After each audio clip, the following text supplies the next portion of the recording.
Welcome back to Tales from the Shelf. Neon City. I'll be honest, I did not have very high expectations going into this one. I was really only interested in it because Michael Ironside is in it, and I always like seeing him and stuff. But, I'll be honest, I was pleasantly surprised. This movie's really nothing special, but there's actually quite a bit of good here, I think.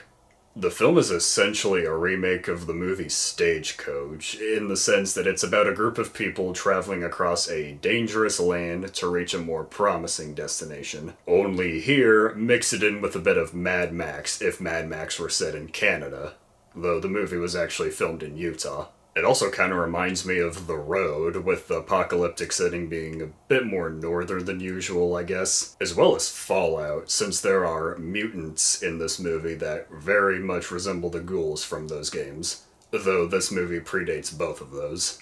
Even the letterbox description for the movie just labels it as a Mad Max clone, but I think it's got more worth than that statement entails. The characters are surprisingly deep. There's a lot of focus on their individual backstories and issues, and we get an actual understanding of who they are. I was definitely not expecting that. Even the comic relief character, who's mostly pretty annoying, even he has a few layers to him. The actors all around do a pretty good job, especially Ironside, obviously. It's kind of fun, actually. I'm used to seeing him play villainous roles, so to see him be a good guy and the lead actor is pretty neat. Even if his ponytail in this movie is friggin' hilarious to look at. Also, this title's a bit of a lie. Neon City itself doesn't show up until the end of the movie, and when you do finally see it, you barely see any of it.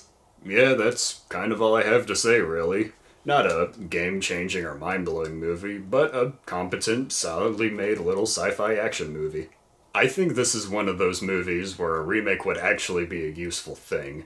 The groundwork is already here, just give it a bigger budget and flesh out the world a little more, and I think we could have something pretty good.